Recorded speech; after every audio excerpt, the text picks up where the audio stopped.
Boa noite, irmãos e irmãs. Hoje vamos continuar a leitura do livro O Filho de Deus.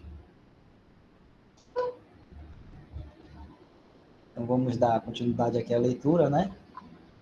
Os irmãos em comunhão, fiquem à vontade para comentar a qualquer momento em que sentirem do Senhor, perceber alguma coisa, tiver algum comentário a fazer. As irmãs também fiquem à vontade para perguntar, tirar dúvida e também comentar, né? Sobre como está indo. Se a leitura está boa ou está ruim, pode falar, né? É uma reunião aqui, mas é informal, a gente está fazendo essa leitura para que todos possam ser, vamos dizer assim, edificados, vamos dizer assim, né? Com essa leitura de escrito de irmãos que o Senhor tem usado, né, para trazer esses conhecimentos para nós, né? E para a honra e glória do Senhor Jesus Cristo. Então vamos continuar aqui a leitura. Mas tudo isso, em vez de ser inconsistente com os plenos direitos divinos de sua pessoa, obtém deles o seu caráter especial. Eu vou ler um pouquinho antes, né, Jefferson, porque assim a gente pega mais o contexto. A gente começa assim, daí a gente fica um pouco fora do contexto. Só para poder a continuidade ter. Então vamos pegar desse parágrafo anterior e aí continua, tá bom? Então, o livro está falando aí da pessoa do Senhor Jesus, né, o Filho de Deus. O cuidado que velava por ele foi incessante desde o ventre até o túmulo.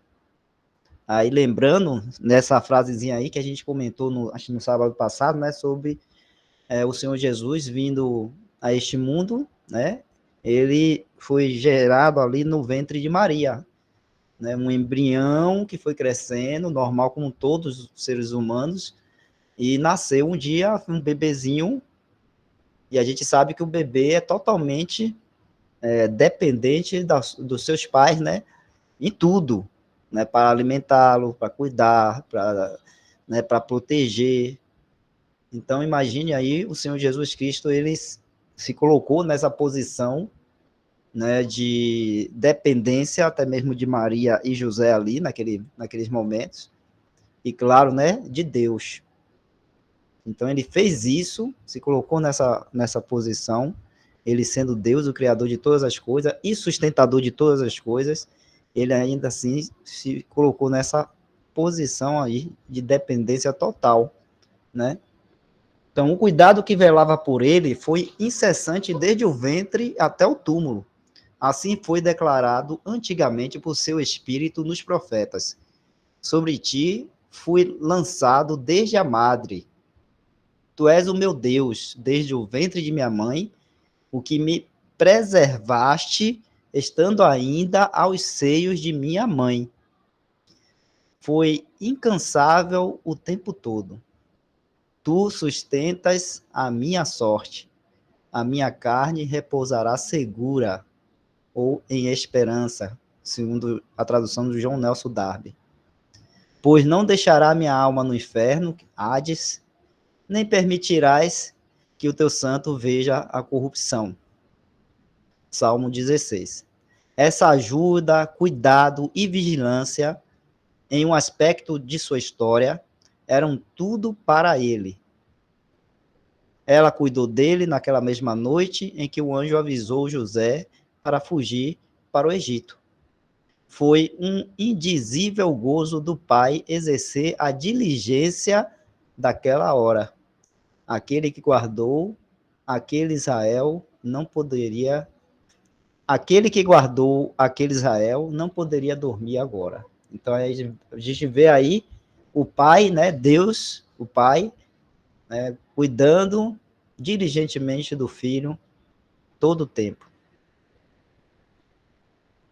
Aí a gente começa agora onde a gente tinha parado, né? Mas tudo isso, em vez de ser inconsistente com os plenos direitos divinos de sua pessoa, obtém deles o seu caráter especial. A glória deste relacionamento e do gozo e complacência que o acompanhou desaparecerá se a pessoa não for justificada e honrada. Tal era a pessoa, que sua entrada no relacionamento foi um ato de auto-esvaziamento. Lembrando aqui, irmãos, quando ele está falando de tal era a pessoa, vocês percebam que a palavra pessoa está com o P maiúsculo, né, identificando aí, ou mostrando aí que essa pessoa de quem ele está falando é o Senhor Jesus Cristo. Tá bom?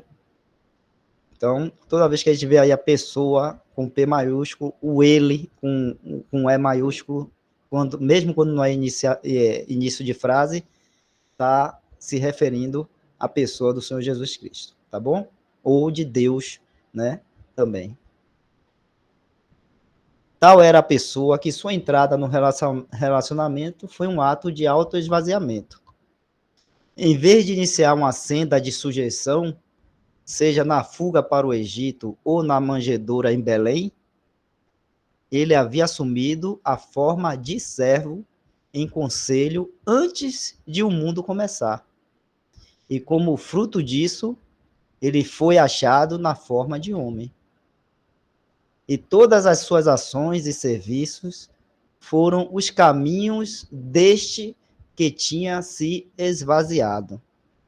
Todos eles, desde os primeiros até os últimos, pois ele era tão verdadeiramente Deus manifestado em carne, quando na jornada para o Egito, nos braços de sua mãe, como quando no Getsêmane, na glória e no poder de sua pessoa. O inimigo, vindo para devorar sua carne, tropeçou e caiu. Ele era tão simplesmente Emanuel, quando criança. Aí lembrando, irmãos e irmãs, que Emanuel significa Deus conosco, tá bom? Vou repetir aqui, que estourou uma bomba aqui, não sei se os irmãos perceberam. Ele era tão simplesmente Emanuel, então Emanuel significa Deus conosco. Ele era tão simplesmente Emanuel quando criança em Belém, como agora está à direita da majestade nos céus. Tem um item 2 aí, número 2 entre colchetes aí, Jefferson. A gente baixa até lá embaixo e vê o que é que está falando sobre esse item, esse 2 aí. Nota do autor. Não quero dizer que, por ocasião da fuga ao Egito, o menino tenha exercitado sua mente ou vontade. Isso seria uma afirmação além da escritura. Mas esse ato, como todos os outros, desde Belém ao Calvário, tem o único caráter de obediência e humilhação própria. Pronto. Pode retornar lá.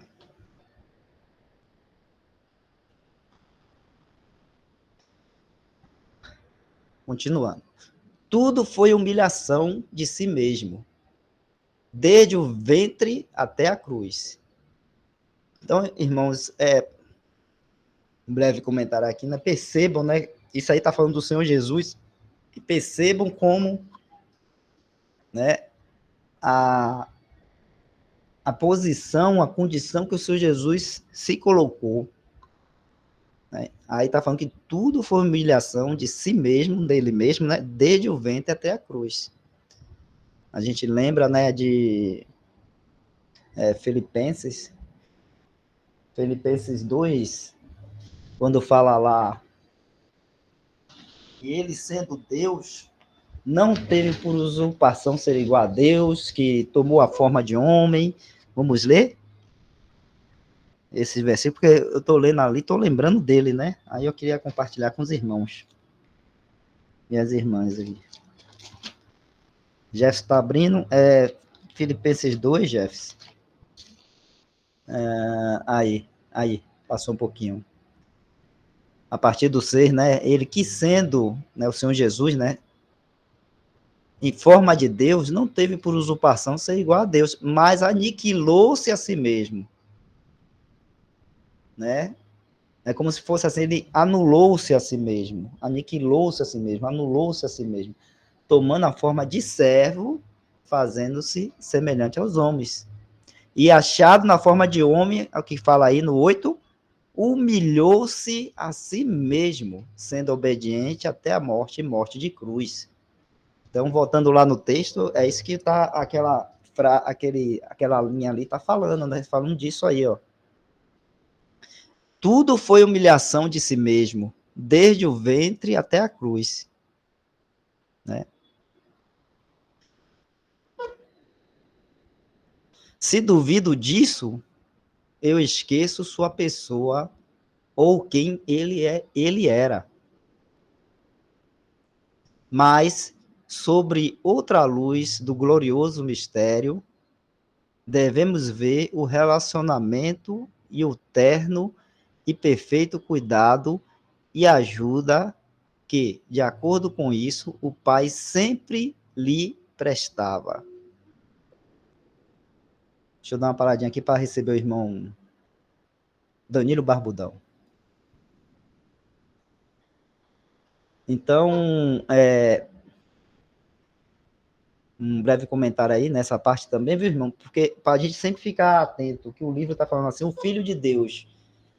Mas a gente percebeu, né, que quando a gente está lendo esse livro aí, ele está falando do relacionamento entre Deus, o Pai, e o Filho. Né?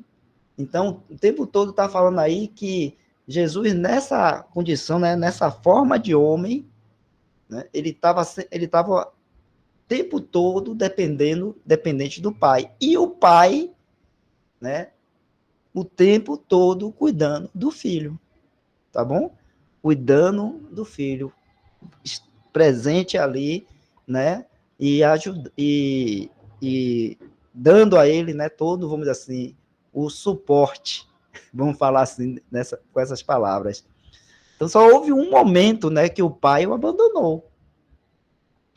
Só um momento, que foi, né, vamos dizer assim, lá na cruz, né? Não vamos dizer assim o pai, mas Deus o abandonou, que foi na cruz, quando ele falou assim, né,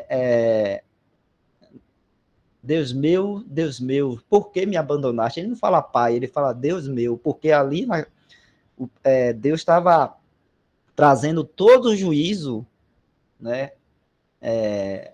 Toda a ira e juízo contra o pecado que estava ali, que o Senhor Jesus tinha tomado para si os nossos pecados, né? Ali na cruz, e ali o pecado foi julgado. Então, toda a ira e juízo de Deus, aí nesse caráter né, de governo, do Deus que é santo, justo e que julga o pecado, foi, vamos dizer assim, derramado ali naquelas 3 horas de trevas no Senhor Jesus ali na cruz.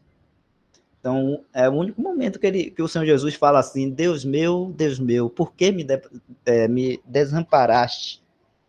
Mas foi por causa do pecado, do nosso pecado, irmão, que aconteceu aquilo.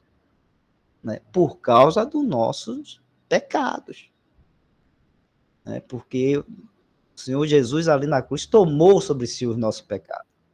E aconteceu aquilo ali. Né? Uma irmã levantou a mão. Quer falar, irmão? Quer saber alguma coisa? Não, foi um erro. Tá bom. Então, foi só nesse momento que a gente vê, né, o Senhor Jesus clamando isso. E ele fala, Deus meu, ele não fala Pai. Lembra que na cruz também o Senhor Jesus falou assim, Pai, perdoa-lhes porque não sabem o que fazem, né? Com relação àqueles homens ali e tudo, estavam crucificando ele. Ele chama Deus de Pai. Mas nessa hora aí do juízo e das trevas, né, e do pecado sendo ali tratado na cruz, aí ele chama Deus, né? Deus meu. Então, mas aí no assunto do livro a gente vê, né, o autor colocando essa relação do pai com o filho e o tempo todo, né, o pai cuidando do filho, e o filho, né, dependente ao pai. Vamos continuar. Se algum irmão quiser comentar, pode falar que eu me calo, tá bom, irmãos? Agora me perdi aqui, Jefferson. Deixa eu ver.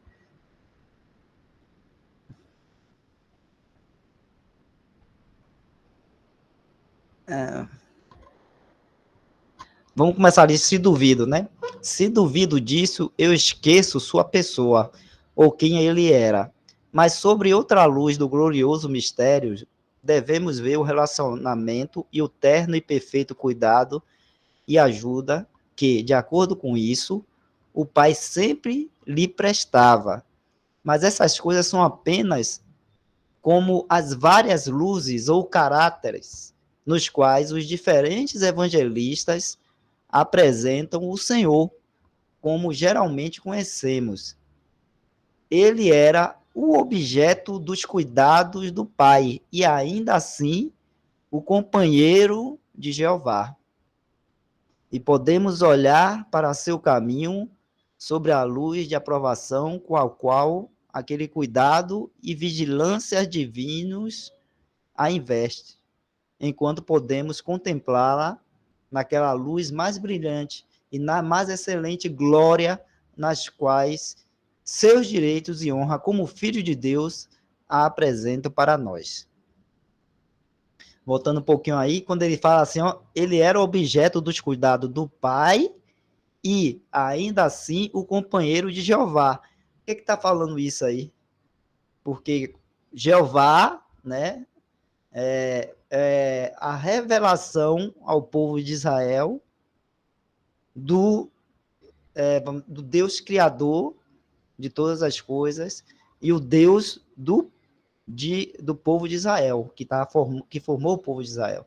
E que é esse Jeová, né, isso é apresentado para eles lá, né, no Antigo Testamento. Quem é esse Jeová? O Senhor Jesus.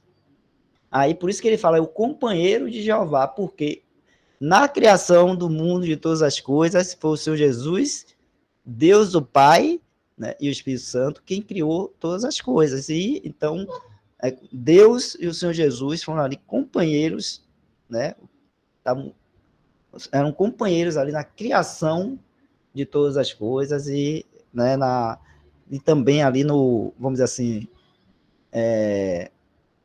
no cuidado com o povo terrenal dele, o povo de Israel, no qual esse foi revelado a eles aí, né, o Deus, o nome, né, de Jeová, que para nós, que temos ainda uma luz maior, a gente hoje sabe que é o Senhor Jesus Cristo, o Filho de Deus, o nosso Senhor e Salvador.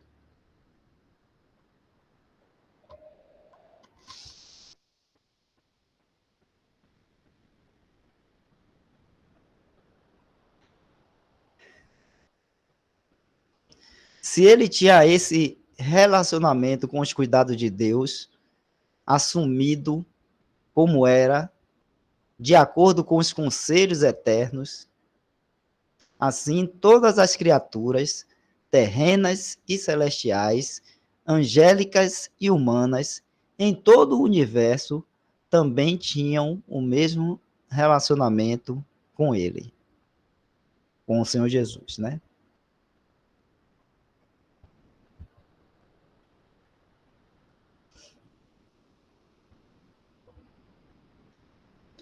Por causa de verdades tão diversas como esta, ele poderia dizer: derribai este templo e em 3 dias o levantarei.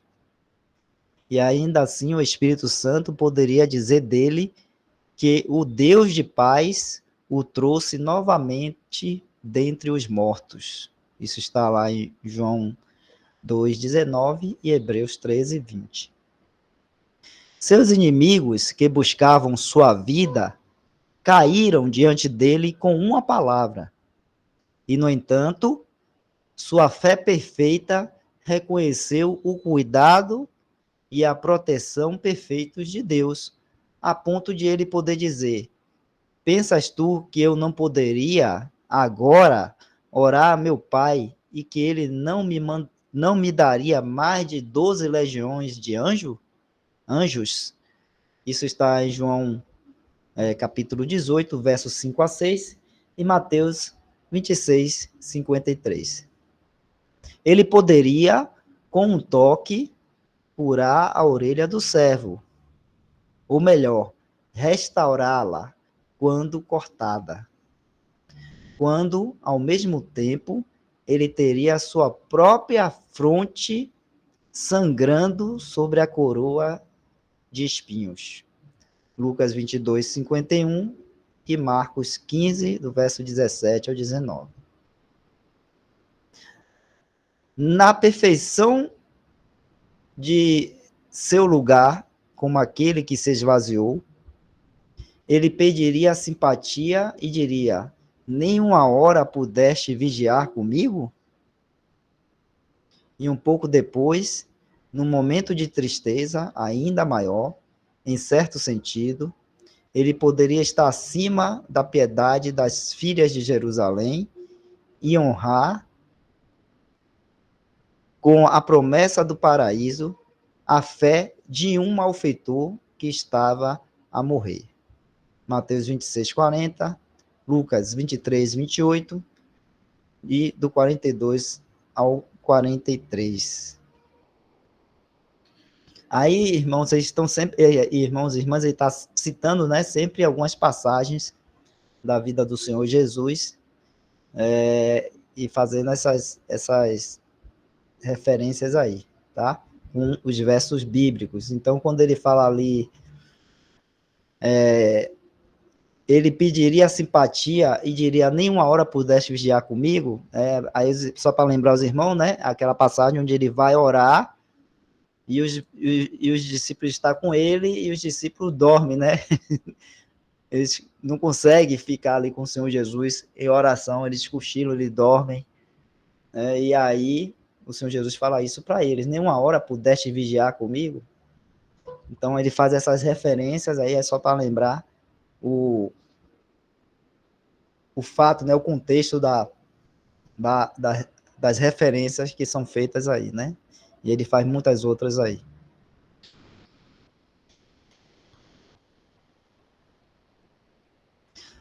Pois no resplendor ele brilha. Mesmo no momento mais profundo de sua humilhação, e que os pecadores saibam que não é a compaixão dos homens que sua cruz busca, mas sua fé, que não lhes pede com bondade humana que sintam aquela hora, mas com fé nos seus corações e na plena paz das suas consciências, para serem abençoados por essa hora. Não ter pena da cruz, mas apoiar-se nela e saber que, embora realizada na fraqueza, é o próprio pilar que deve sustentar a criação de Deus para sempre.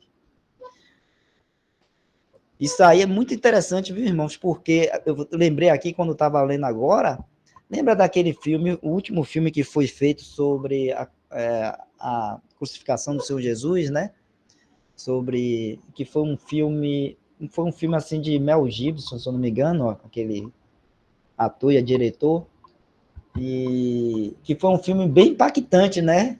Porque mostrava assim de forma muito detalhada todo aquele sofrimento, aquela tortura que o Senhor Jesus sofreu, e ele mostrou assim de forma bem realística, assim, né? Não vou dizer se foi real, porque a gente não sabe se realmente foi daquela forma, mas de uma forma mais nua e crua, assim, né, do que os outros filmes anteriores que existem por aí sobre a crucificação, né, do Senhor Jesus. Mas esse filme de Mel Gibson foi bem, né, vamos dizer assim, realista, assim, mostrar as torturas e o sofrimento do Senhor Jesus na cruz. E aí muitas pessoas, né, falavam, choravam e tudo com aquele filme, né, sentiam ali tudo do sofrimento do Senhor Jesus, mas o que a gente vê aí na escrita do autor aí, desse autor, né, no livro, né, desse irmão, ele falando, né, que o Senhor Jesus, né, ele não está buscando que as pessoas fiquem com pena, né, daquele fato ali, né? Fiquem comovidas, com pena, sentindo aquele sofrimento todo, tal. Não. O Senhor Jesus busca é que as pessoas, né, tenham uma fé para crer naquilo, né, que aquilo ali representou para a nova criação de Deus em Cristo Jesus, que né, que são a salvação do pecador e a nova vida, né, plena na pessoa do Senhor Jesus, que foi assim feita ali através daquela cruz, né, naquele momento ali, sofredor, muito triste, sim, né? E que realmente a gente vê que o Senhor passou por um sofrimento grande ali, mas, né, o que ele requer de nós é a fé, para a gente crer, né, nele e saber que aquilo ali, né, não foi feito para que a gente sentisse pena, mas para que a gente, né, tivesse a fé e cresce e recebesse essa salvação, né? E a gente saber que aquilo ali, aquele ato, como ele fala ali na última linha ali, né? É o pilar que deve sustentar a criação de Deus para sempre. Pilar, que é o que sustenta, que segura, que firma, né? A criação de Deus para sempre. Que criação é essa? A nova criação que somos nós em Cristo Jesus. Todo, né, essa nova criação. A gente vê isso lá em Romanos, né? Romanos, capítulo 8, fala disso, né? Hoje nós somos nova criação. Algumas traduções trazem nova criatura, né? Nós somos nova criação em Cristo Jesus. A irmã Nena levantou a mão. Pois não, irmã Nena? Oi, irmãos, boa noite. É só um relato, assim, que eu me lembrei agora, quando eu tinha acho que uns 10 a 11 anos, acho que já 11 a 12 anos. Antigamente, lá no meu interior, no interior mesmo da Bahia, próximo a Juazeiro do Norte, onde eu moro, onde eu fui nascida, na Semana Santa, eles costumam sempre passar, né, os filmes da crucificação, né? E eu me lembro que nessa época meus pais não tinham televisão. Nessa época era uma fase assim de escassez, onde meus pais só dependiam mesmo para sustento da família, era só na roça. Plantação de milho, feijão, arroz não, milho, feijão, batata, abóbora. E ainda nessa época a gente não tinha, meus pais não tinham televisão. E assim, aqui e acolá, alguns vizinhos tinha televisão. Aí quando era na Semana Santa, que passava esses filmes sobre a crucificação do Senhor Jesus, e eu me lembro que uma vez eu assistindo esse filme, eu lembro que eu falei assim, meu Deus, quem fez isso com esse homem? Olha que judiação, assim, me deu aquela assim, sensação dentro de mim, de misericórdia. Por que fizeram isso com esse homem? E hoje, né, escolhida pelo o Filho de Deus, ou por Deus, por Cristo Jesus, é que vem me recordar dessa cena. Eu não quis assistir, eu não consegui assistir. Eu lembro que eu saí de dentro da casa. Aí entrava eu e alguns filhos de alguns vizinhos e aceitavam, então ficava na janela assistindo o filme, mas eu não conseguia assistir.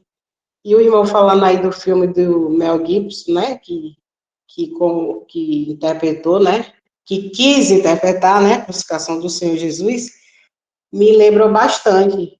E eu não consegui nem assistir. Imagine o acontecimento quando aconteceu a crucificação do Senhor Jesus.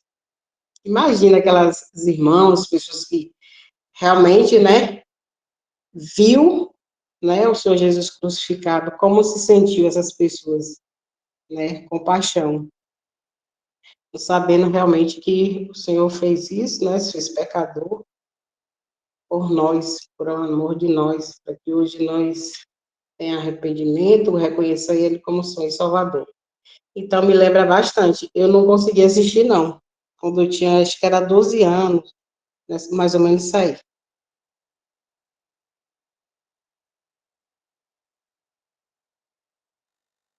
Ok, irmã. Então, repetindo aqui uma frase, né? Ele fala assim, né? Não ter pena da cruz, mas apoiar-se nela e saber que, embora realizada na fraqueza, é o próprio pilar que deve sustentar a criação de Deus para sempre.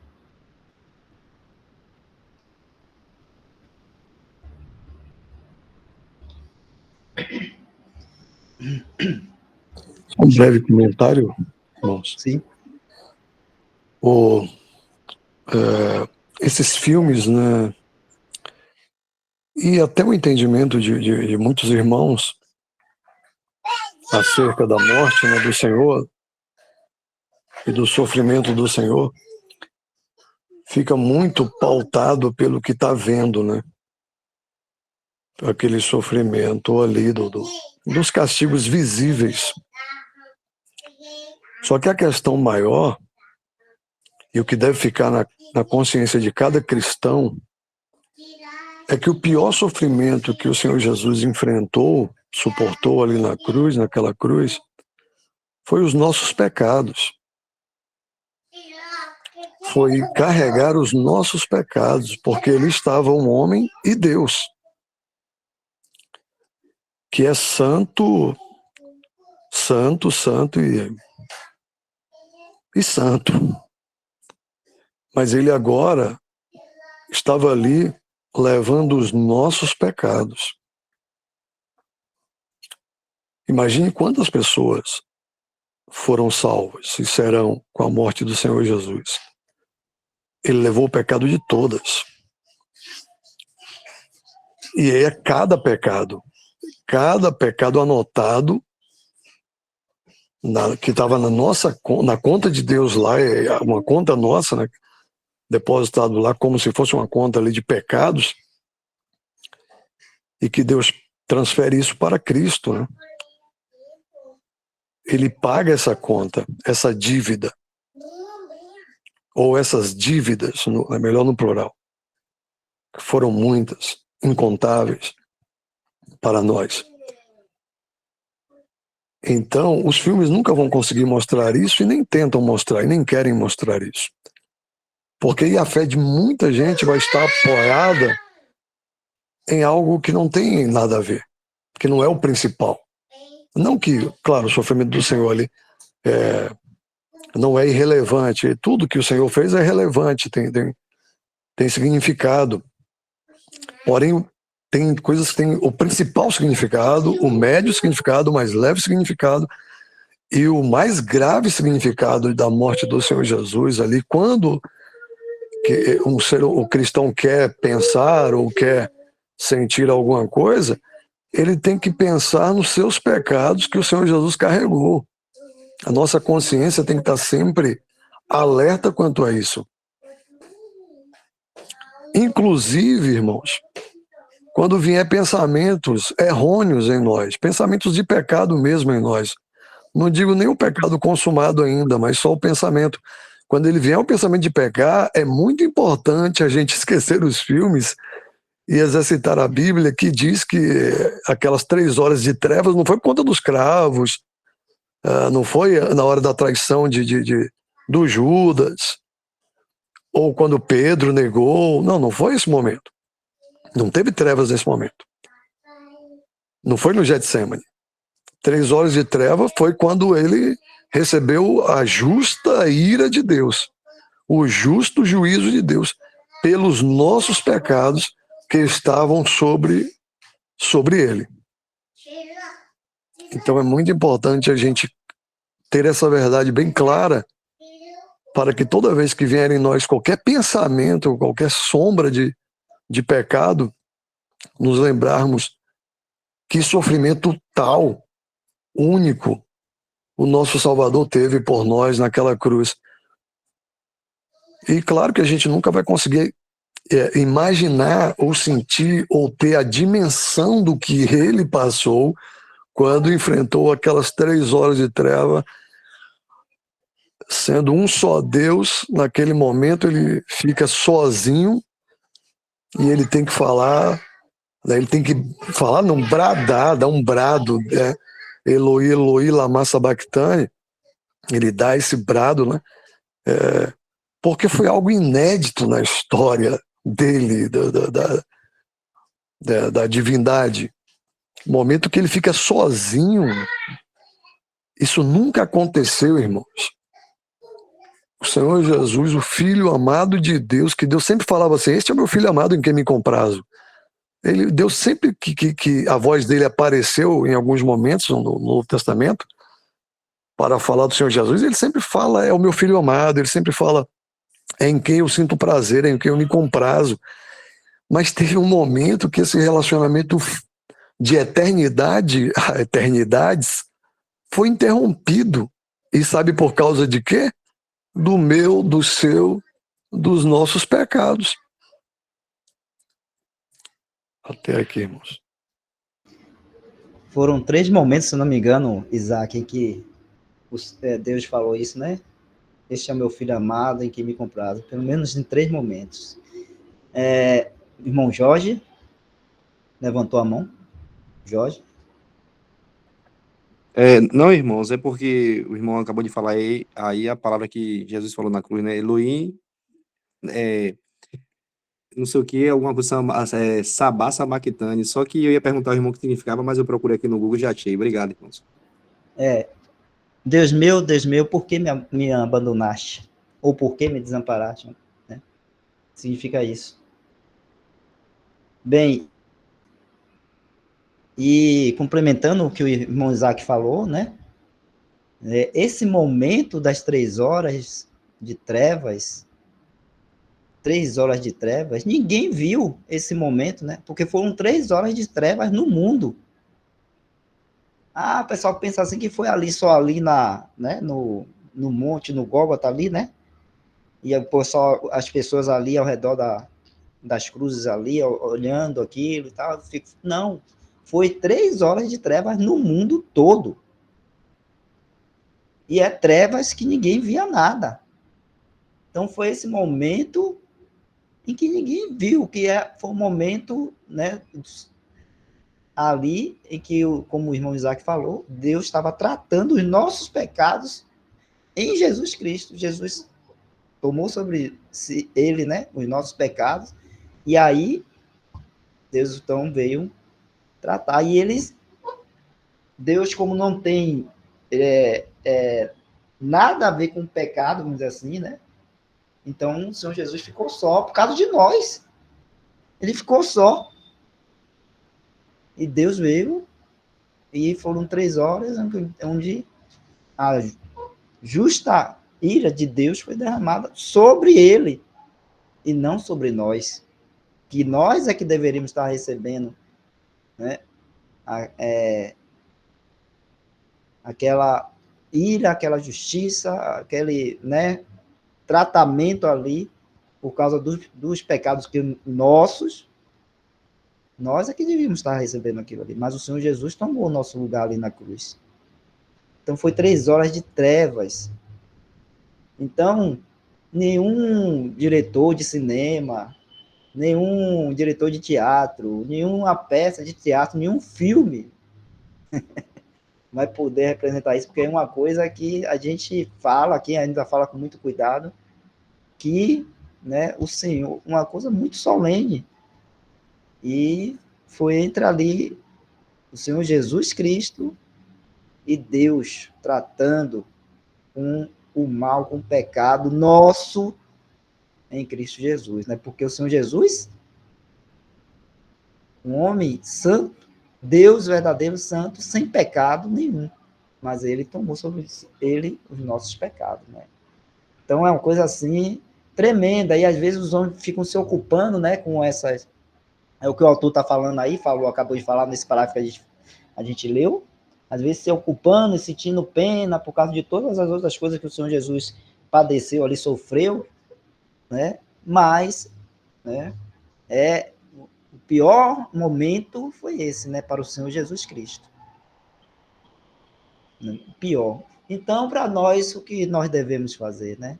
Olhar para tudo isso e aí, né, com fé, entender o significado, né? Não é um significado para a gente sentir pena, não é um significado para a gente se condoer, não é um significado, não, é um significado para a gente entender que o Senhor Jesus, ali naquela cruz, estava realizando, né, a nossa salvação, trazendo para nós o perdão dos nossos pecados, realizando a redenção, a restauração, né, a nossa salvação. E a gente tem que olhar e com fé entender isso. Aqueles que com fé veem, entendem isso e creem assim no Senhor Jesus são salvos, né? Agora, muitos, né, podem ter assistido o filme, sentido pena e tudo mais, e saído e depois, e aí? Aquilo levou a ele a ter fé e crer no Senhor Jesus como o Salvador?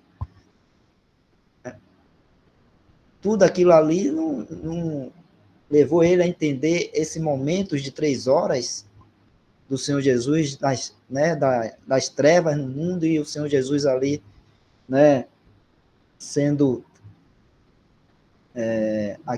o Cordeiro de Deus que tira o pecado do mundo.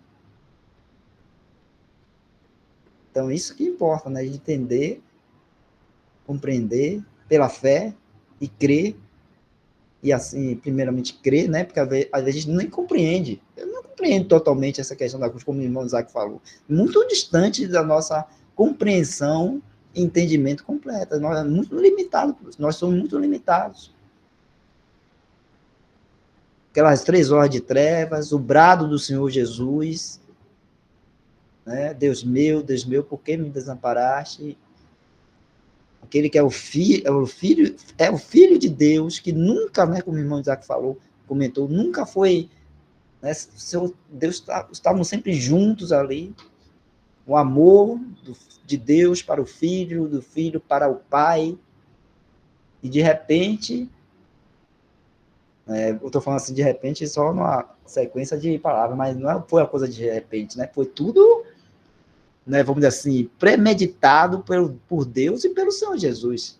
Porque Deus amou o mundo de tal maneira que mandou seu filho para que todo aquele que nele crê não pereça, mas tenha vida eterna. Então, estava no coração de Deus, a gente sabe disso, desde lá, quando Adão pecou. Estava lá já. Eu acho que até estava antes, né? Estava antes da fundação do mundo. Porque em Efésios fala que nós somos eleitos antes da fundação do mundo. Então já estava tudo lá no coração de Deus e do Filho, aquele momento específico ali, naquela hora específica, naquele dia específico, naquele lugar ali, no Gólgota, né, ser realizada essa salvação, e aquele, vamos dizer assim, o sacrifício ali do Cordeiro, próprio Filho de Deus, ali naquela cruz, para nos salvar. A gente nunca pode esquecer disso. Tudo isso, claro, em primeiro lugar, o Senhor Jesus fez isso para a glória do Pai, mas a gente, né, a gente tem que lembrar, e a gente vai lembrar até disso amanhã, domingo, na ceia, lembrar dessa pessoa, do Senhor Jesus, que ele morreu na cruz para nos salvar, deu sua vida, e passou por esse momento dessas 3 horas aí de trevas, levando os nossos pecados e recebendo toda a ira e justiça de Deus ali, por causa dos nossos pecados, irmãos. E Wesley, sem contar no privilégio tão grande que às vezes eu preciso me beliscar para saber se eu estou acordado, nos tornar filhos de Deus. Ela fica, meu Deus, como é que pode? Eu sou seu filho. Que maravilha, né? Ser E quando a filho gente de pensa assim, Deus. que a gente não merece, né? Não merecíamos, pecadores, inimigos de Deus, né? É incrível isso. Aí, de repente, somos feitos filhos de Deus. É isso mesmo, Isaac. É uma coisa, né, É porque assim, só tremenda. era o Senhor Jesus, né? Desde o princípio, sempre o Senhor Jesus. Depois, os anjos também eram chamados filhos de Deus. E Adão, né? E aí depois mais ninguém, né? É tudo criatura, né? E aí agora a gente, olha só, que elevação, né? Olha como Deus nos exaltou, né? De tal maneira, e agora nos tornou filhos, né? Através do Senhor Jesus, da morte do Senhor Jesus, nos tornamos filhos de Deus e depois ainda seremos semelhantes a Ele, ao Filho dele. Olha que maravilha, que bênção maravilhosa que o Senhor nos deu. E, né, e às vezes a gente não abre mão, né, de gozarmos disso, de agradecermos a Deus por isso, ao Senhor Jesus por isso. Isso é algo para um ser humano comum inacreditável, né? Poderia dizer assim. Como é que pode criaturas tão frágeis que não têm nada para oferecer a Deus e Deus faz algo tão gigante, tão grande, tão absurdo, tão não tem como explicar. Só Ele pode fazer isso, porque Ele é Deus. Só Ele pode fazer algo tão grande, tão poderoso, de nos tornar seus filhos, criaturas tão frágeis, tão fracas, e agora filhos de Deus. Todos agora irmãos, uma família gigante, tudo infinito. Olha como é que é o poder de Deus, o amor de Deus. E a gente vai sempre, né, saborear isso e admirar cada vez mais, né, tudo que o nosso Pai faz, né, conosco, tudo que Ele nos dá, todos os presentes, como Ele gosta, né, de nos presentear. E é uma maravilha pensar assim, sempre lembrar disso e sempre, irmãos, buscar, não abrir mão. Muitas pregações erradas, o mundo, o adversário terminou sufocando isso, essas verdades de nós, mas ainda há tempo de desentulhar tudo, bater a poeira e lembrar de tamanho privilégio que Deus nos deu. Nos colocou lá na primeira janela, nos colocou lá no céu. Já estamos lá com Cristo, assentados com Ele, como está lá em Efésios. Nossa vida já escondida em Cristo, guardada nele. Então, é muita bênção que Deus nos deu e que a gente possa, cada dia mais, andar com o coração grato por tudo isso que Ele nos fez.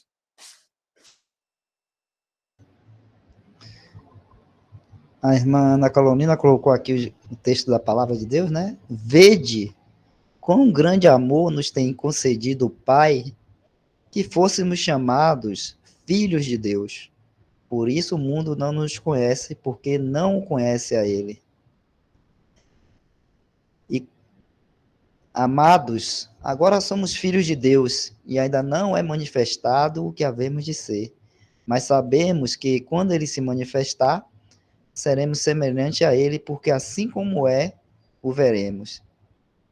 E qualquer que nele tem esperança, purifica-se a si mesmo, como também ele é puro. Isso está aí na epístola de 1 João, capítulo 3, verso 1 ao 3. A irmã Jeane Maria levantou a mão, pois não, irmã Jeane? Oi, boa noite, irmãos. Voltando lá sobre o filme, né, com a interpretação de Mel Gibson, quando o irmão perguntou, lembra daquele filme? Aí eu fiz o sinal de positivo, mas eu não assisti o filme. Eu não assisto nenhum filme referente assim, referente ao Senhor, porque eu sei que tem a maioria das coisas não condiz com a realidade. Não assisto filme, não assisto novelas, principalmente essas novelas da Record, que, sabe, não tem nada a ver com a vida do Senhor.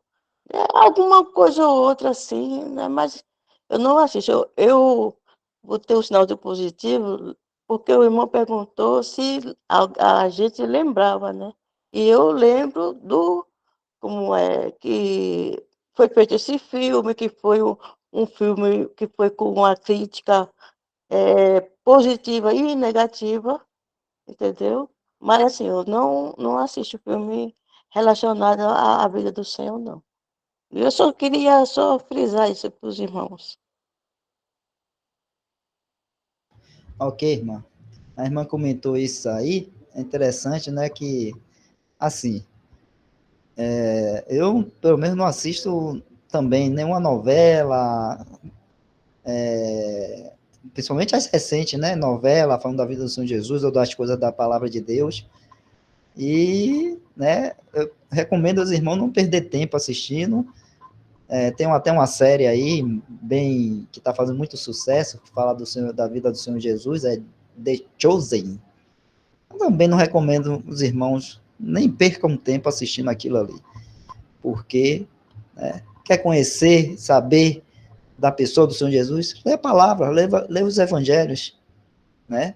Pronto, lá está a verdade, né? Mas isso que os homens têm produzido aí, né? Tá cheio de mentiras, cheio de humanismo, cheio de coisas do homem, né? Para deturpar aquilo que é a verdade de Deus. Vamos continuar aqui a leitura, ainda tem um tempinho aqui, vamos lá. De formas tão diferentes, mas consistentes, lemos a vida do Filho de Deus em carne. Será que uma é menos real pelo fato de a outra ser verdadeira? As lágrimas de Jesus por Jerusalém foram tão reais como se não houvesse mais nada em seu coração além da tristeza de um Senhor e Salvador mal correspondido por um povo rebelde e incrédulo.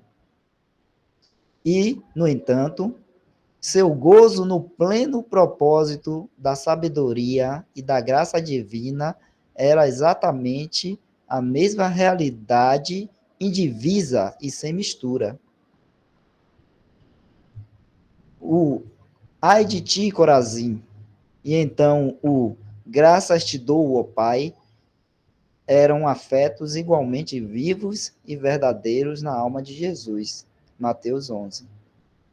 Não havia nenhuma falta de realidade plena em nenhum dos dois. E assim, a forma de servo, com todos os seus resultados perfeitos, e a forma de Deus, em todas as suas glórias próprias, eram da mesma forma mistérios reais e vivos na única pessoa. Muito bom isso, irmãos, a gente entender, né? A gente, né, ter esse vislumbre aí, né? E esse pensamento, né? Vem a gente, como é que eu vou falar? Contemplar isso, né? Essa pessoa do Senhor Jesus. Né?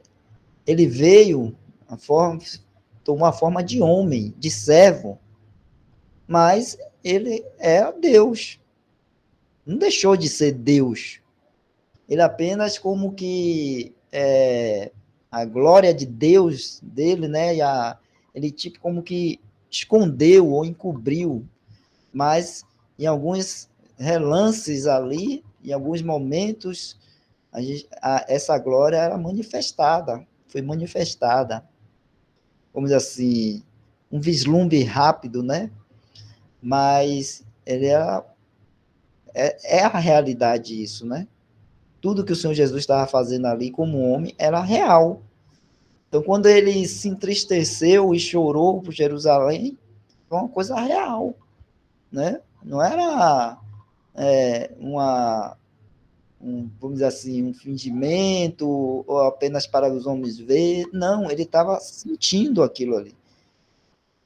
sentindo e chorando, porque aquele povo ali, né, a gente lembrar a história do povo de Israel, a gente vai ver que Deus fez tudo, né, para aquele povo ali, e se eles tivessem sido fiéis, né, eles estariam hoje como cabeça das nações aí.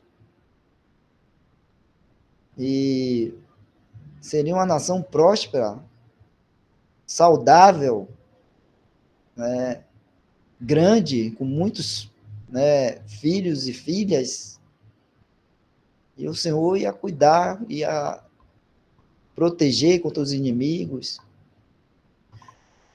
E quem estava fazendo tudo isso? O Senhor Jesus, né? Jeová, Deus. E quando ele vem, né, toma forma de homem, e aí vem para o seu povo, como está lá em João, Evangelho de João, veio para os seus, mas os seus não o receberam. Então o Senhor Jesus olha para Jerusalém, né, o lugar aqui na terra que ele deu para o seu povo, o lugar aqui na terra que ele deu para o seu povo, que ele determinou para o seu povo, para eles, né, adorarem a Deus, a ele, a Jeová, um lugar onde todo o povo devia ir e se reunir ali e adorar a Deus, adorar a Jeová, né?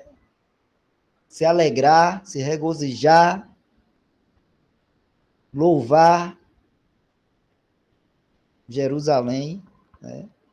E ele veio, ele olha para Jerusalém e ele, né, chora, porque, né, esse povo é um povo rebelde e que o rejeitou. Mas, ao mesmo tempo, né, aí a gente vê aí, ele fala de dar graças ao Pai, porque, se eu não me engano, quando ele fala assim, graças te dou, ó Pai, ele fala, porque não revelaste isto aos grandes ou ricos, mas aos pequenos, né? Então, ele sabia que tinha aqueles que, né, o Pai estava ainda revelando essas coisas e que olhavam para o Senhor, né, e viam nele aquele que eles podiam contar para receberem, né, aquilo que era do alto, receber aquilo, as bênçãos de Deus, receber a salvação. Então tinham ali os discípulos, né, e outros com fé, né, e que olharam para o Senhor Jesus e o receberam, né? E ele dá graças por isso. Então não havia nenhuma falta de realidade plena em nenhum dos dois. E assim, a forma de servo, com todos os seus resultados perfeitos, e a forma de Deus em todas as suas glórias próprias, eram da mesma forma mistérios reais e vivos na única pessoa. Então, mistérios reais e vivos na única pessoa é um mistério, porque a gente, nossa mente e entendimento não alcança, né? Compreende ou entende ou nunca vai ter a pleno entendimento, por isso chama de um mistério, né? De como é isso, né? Um homem que é homem e que é Deus. Então imagine agora, né? Depois que o Senhor Jesus deu sua vida ali na cruz, morreu, ao terceiro dia Deus o ressuscitou, e depois ele foi elevado ao céu, né? Em glória lá, e hoje está à direita do Pai. Então, a gente às vezes fala assim do céu, aí a gente só pensa assim, né? Deus está no céu, a morada de Deus, e a gente pensa assim, tá um bocado de anjo lá, né? Quando a gente fala do céu, vem isso logo na nossa mente, né? Os anjos, tudo bonito lá, Deus, os anjos. Mas, irmãos, a gente tem que lembrar, né? E acho que os cristãos têm perdido, como Isaac falou, por causa né, dos desvios, da má doutrina, o se ocupando consigo mesmo com as coisas deste mundo e da carne, a igreja se ocupando com isso, e aí às vezes não tem esse vislumbre. Quando eu falo do céu, né, tem um homem lá, um homem como a gente, ó, semelhante a gente, de carne e osso lá. O Senhor Jesus está lá no céu, à direita do Pai. um homem. Né? Tem milhões, trilhões, sei lá, bilhões, quatrilhões de anjos lá, seres espirituais, mas tem um homem lá. Deus, Filho de Deus, o Senhor Jesus. Então, quando vocês lembrarem do céu agora, né? Eu vou tentar fazer esse exercício também, viu, irmão? Estou falando assim, né? Porque eu também vou ter que ter esse exercício, né? Para a gente lembrar do céu, vamos lembrar disso, né? Que o nosso Senhor Jesus está lá, né? Porque o que adianta a gente ter o céu, né, com um monte de anjos, a gente gosta de falar dos anjos, né, Gabriel, Miguel, como será os anjos e tal, asa, não sei o que lá, não sei o que lá. Mas o que adianta ir para o céu e o Senhor Jesus não está lá? O que adianta um céu com bilhões, trilhões de anjos e o Senhor Jesus não está lá? Se o céu não tiver o Senhor Jesus, não adianta, não é céu para a gente. Então, mesmo que não, a gente vai para o céu, não é para ver os anjos. A gente vai para o céu, a gente quer ir para o céu para ver o Senhor. O Senhor Jesus. Nosso Senhor. Né? Não é a anjos. É o Senhor Jesus. Né? Até isso, às vezes, também, né? Os cristãos têm errado, têm falhado. Né? Ficam se ocupando com anjos. Pensando no céu, pensando nos anjos, e isso e aquilo outro, quer ver anjo.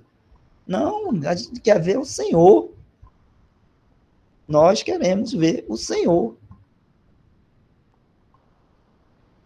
Né? Nós somos aqueles que o Senhor Jesus disse assim, né? Bem-aventurado aqueles que não viram, mas creram. Né? Então, os discípulos lá tiveram esse privilégio, os discípulos e todas aquelas pessoas que viveram lá na época que o Senhor Jesus esteve aqui, eles tiveram esse privilégio de ver o Senhor Jesus, né? E 3 deles, né? Pedro, João e Tiago, teve o privilégio ainda de ver o Senhor Jesus em glória. Em glória, quando o Senhor Jesus né, houve a transfiguração, a gente está lendo isso lá na Assembleia, acho que é em Mateus 16, é isso, Mateus 16, né, quando o Senhor Jesus, né, se transfigura, e eles puderam ver ali o Filho do Homem, Filho de Deus em glória. Né, suas vestes brilhavam, o seu rosto brilhava, e uma nuvem veio, né? Tinha aparecido também, né, Moisés e Elias, os discípulos, né, vamos dizer assim, colocaram Moisés e Elias quase que na mesma patamar do Senhor Jesus, dizendo, vamos montar uma barraca aqui, né, uma para o Senhor Jesus, uma para Moisés, uma para Elias. Aí, quando eles falaram isso, a nuvem veio, da glória de Deus, cobriu, e aí a nuvem falou, né, Deus falou da nuvem assim, né, este é meu filho amado em quem me compraz. Não, meu irmão, não é Moisés, não é Elias, é o Senhor, é o Filho de Deus. Né? Então, da mesma forma como os discípulos ali também, vamos dizer assim, cometeram esse engano, né, esse equívoco, nós, às vezes, podemos também hoje ainda cometer esse mesmo equívoco de olhar para o anjo, o homem, e colocar no mesmo patamar do Senhor Jesus. Longe de nós esteja a fazer isso. Né? Seja olhar para alguém aqui na terra, ou seja, olhar para o céu e colocar qualquer outra criatura ou ser no mesmo patamar de Cristo. Ou a gente olhar e querer olhar para essas criaturas. Não, é Cristo. Então, quando a gente fala assim, irmãos, a gente quer ir para o céu, né? Para esse lar celestial, esse lugar de descanso. É por causa de quê? Porque lá tem uns anjos, porque lá é bom, não vão sentir dor, não vão sentir fome, e vai ser tudo maravilhoso. Não. É por causa de Cristo. É porque a gente quer estar com o Senhor. Então, o céu, vamos dizer assim, o céu sem o Senhor Jesus não é céu para nós. O céu está onde o Senhor Jesus está. Né? Onde ele está. Lá esse é o nosso lugar, o nosso céu.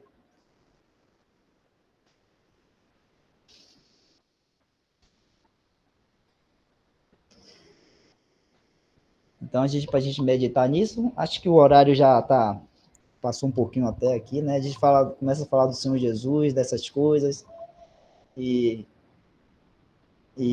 a gente pode até se empolgar um pouco, né? Então, com essa pessoa maravilhosa que é o Senhor Jesus Cristo.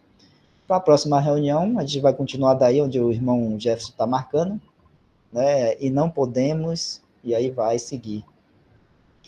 Aí os irmãos que estiverem participando, geralmente é bom a gente ler um pouquinho antes, né? Para pegar o contexto e aí continuar, tá bom?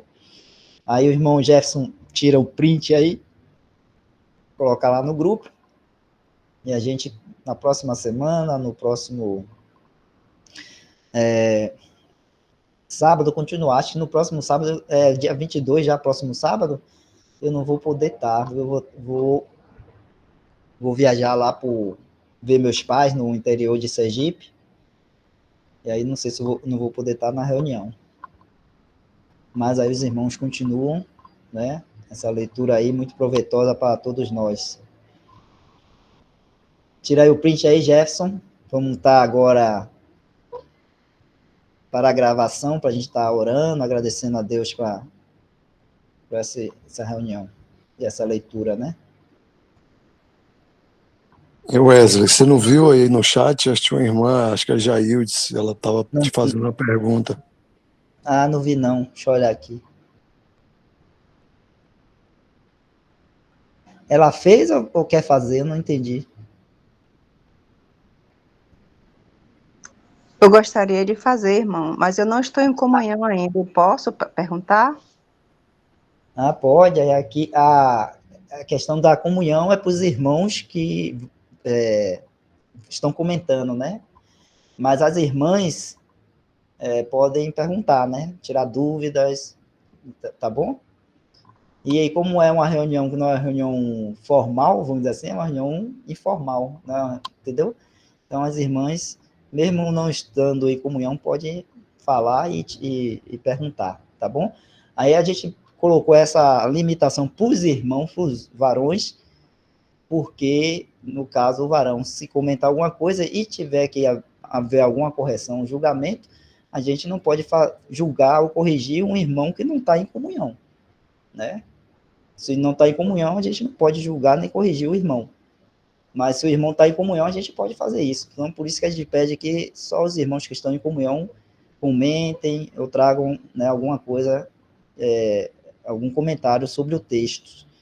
Porque aí, se tiver alguma coisa que precisa ser corrigida, a gente pode depois estar corrigindo o irmão.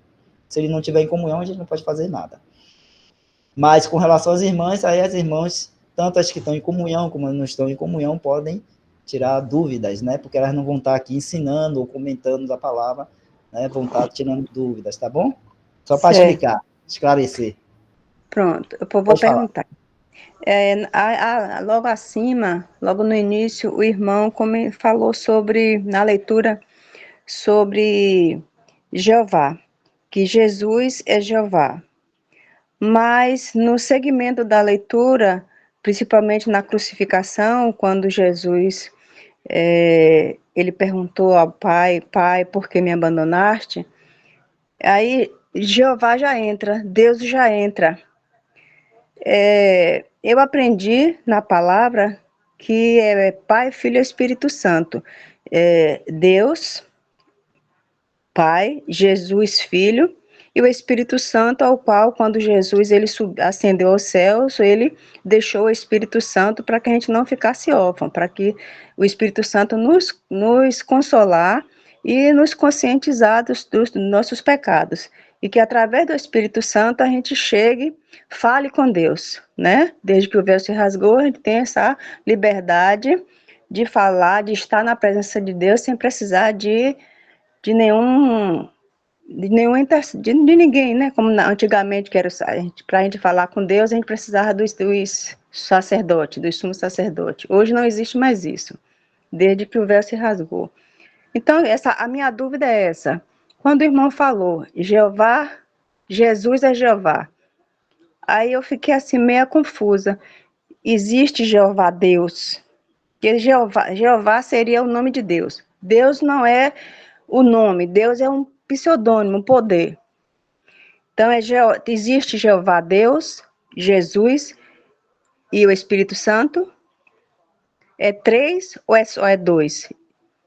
Me explique, por favor, se o senhor puder. Ou, nas minhas dúvidas, geralmente, desde que eu estou participando das lives, das reuniões, eu tiro minhas dúvidas na Bíblia. O Senhor me dá discernimento e eu consigo tirar. Uhum. Mas hoje eu quis já iniciar minha participação.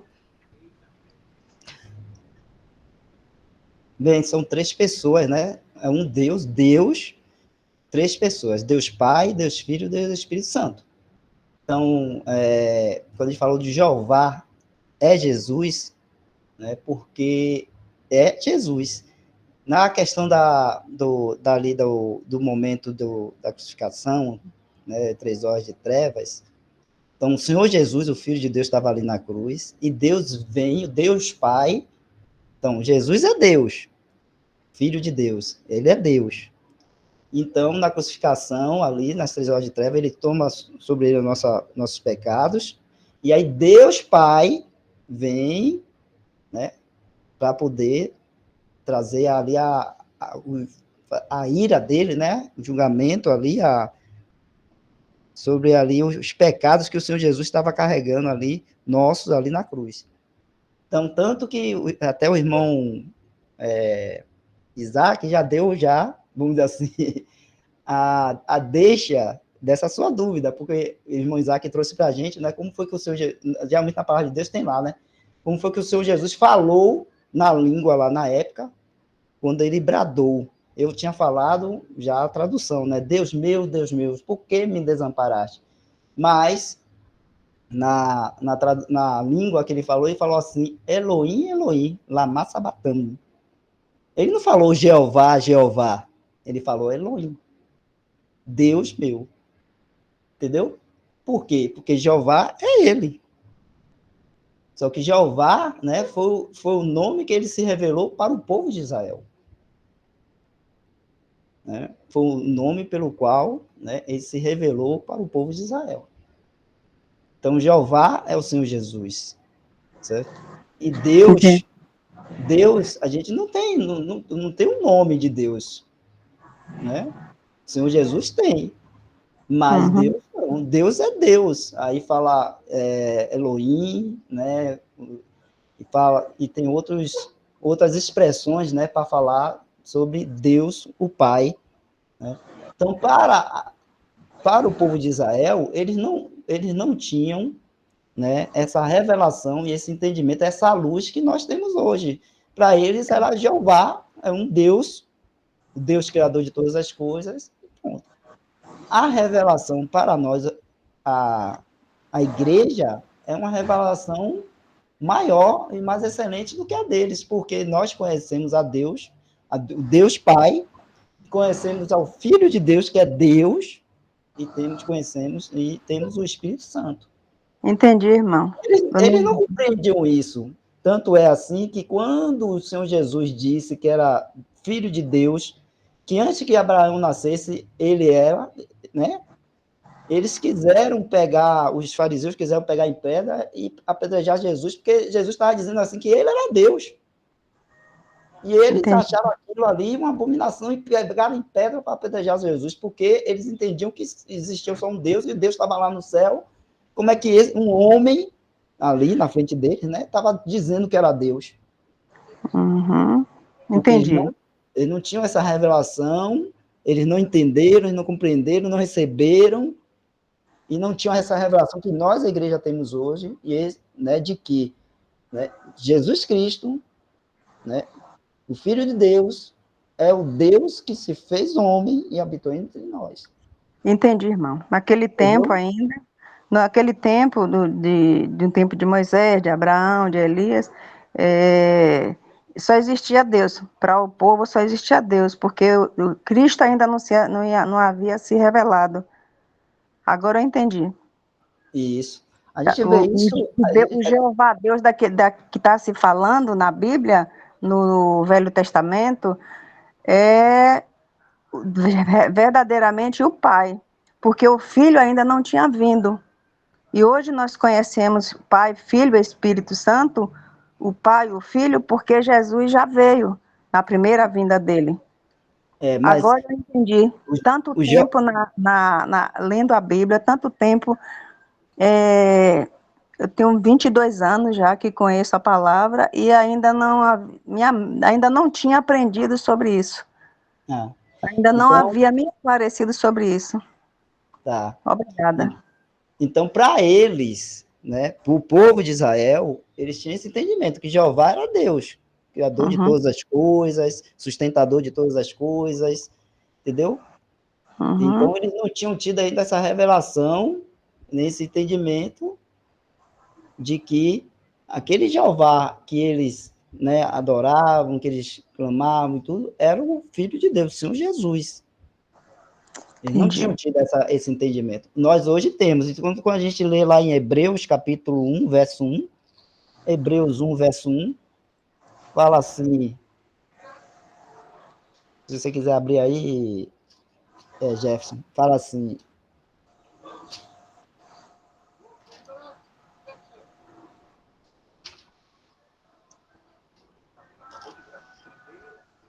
Hebreus capítulo 1, verso 1, fala assim, ó. Havendo Deus antigamente falado muitas vezes e de muitas maneiras. Não, capítulo 1, verso 1, Jefferson. Havendo Deus antigamente falado muitas vezes de muitas maneiras aos pais pelos profetas, a nós falou nestes últimos dias, aí na tradução está assim, pelo Filho, mas a melhor tradução, né, que até na tradução de João Nelson Darby traz assim, ó, a nós nos falou nestes últimos dias na pessoa do Filho, ou, né, bota aí na tradução de João Nelson Darby, mas aí, ó, tá em inglês, traduz aí para os irmãos de ouvirem. Então aí fala assim, na pessoa do Filho. Então, essa revelação, né, foi dada a nós e foi, vamos dizer assim, manifestada plenamente quando o Senhor Jesus veio aqui. Então a igreja, né, somos nós temos essa revelação. O povo de Israel não tinha. Então, eles entendiam ali Jeová como Deus, né, um único Deus, como um Deus verdadeiro, mas eles não tinham esse entendimento, essa luz de que o Filho de Deus existe, tem também o Filho de Deus e tem o Espírito Santo. Essas três pessoas são um Deus. Tá bom, irmão. Obrigada, viu, pelo esclarecimento. Obrigada mesmo. Deus abençoe. Tá bom, irmão. Então, irmãos, a gente já passou aqui um pouquinho do horário, vamos concluir aí. Pode terminar a gravação, Jefferson.